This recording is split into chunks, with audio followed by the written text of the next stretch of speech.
You're looking live at a drying trend and gustier winds as viewed by our Carter Mountain weather camera overlooking downtown at Charlottesville. Good visibility right now. We had a little bit of fog, but those breezes are going to scour that away and expect some drier skies for this weekend. Now those winds will usher in some colder temperatures. Hello, I'm Storm Team 29 meteorologist Josh Fitzpatrick for Charlottesville and Central Virginia. This is your first forecast. A drying trend after some rainy conditions last evening. Expect that wind to dry things out and temperatures stuck in the 40s all day long with a brisk westerly wind. For the Shenandoah Valley, Harrisonburg, Stanton, and Waynesboro, your first forecast for today shows a drying trend with gusty winds. Daytime highs will struggle to get out of the upper 30s for the second half of the day. We do have wind alerts. Let's check them out from the National Weather Service for the Blue Ridge Mountains and the Shenandoah Valley. That's a wind advisory until 5 p.m. from the National Weather Service for wind gusts up to 50 miles per hour, and that would pose a spotty power outage risk. Some of those higher gusts will be mainly for the higher elevations of the Blue Ridge.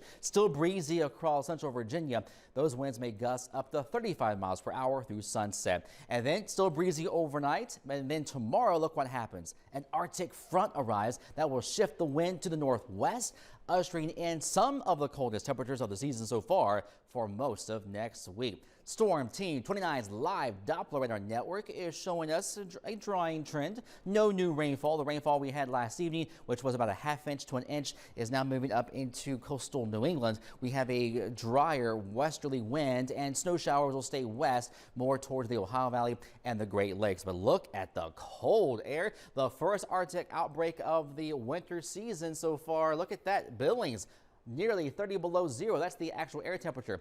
So in modified fashion, this will head our way into a large part of next week. So looking at next week, some of the coldest air of the winter, at least so far.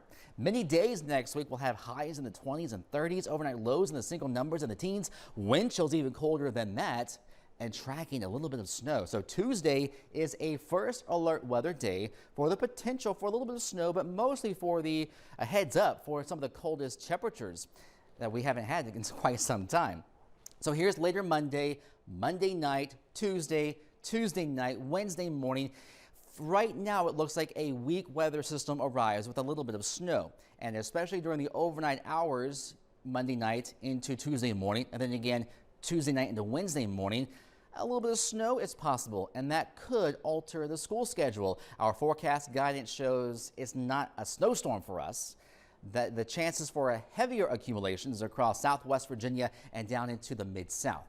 So keep checking back for updates as we fine-tune this forecast. But the bottom line, it will feel and look more like January next week. In your Storm Team 29 report today, highs in the 40s, gusty winds, a blend of clouds and sun, lows near freezing tonight. And then tomorrow, here comes the Arctic front. Maybe a flurry, maybe a sprinkle. That's really about it.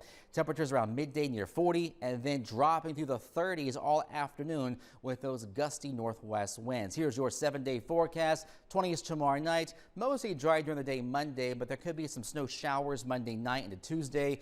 And the best chance for at least some accumulation would be during the overnight hours. So Tuesday morning, Wednesday morning could alter the school schedule. Highs just above freezing and lows in the teens. So much colder for the middle parts of next week. So the bottom line, keep checking back for updates as we fine tune that forecast into Monday, Tuesday, and Wednesday.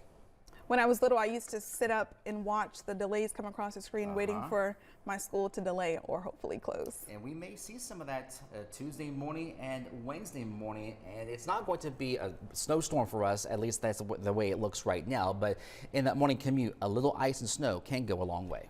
Awesome. Thank you so much, Josh. When you're on the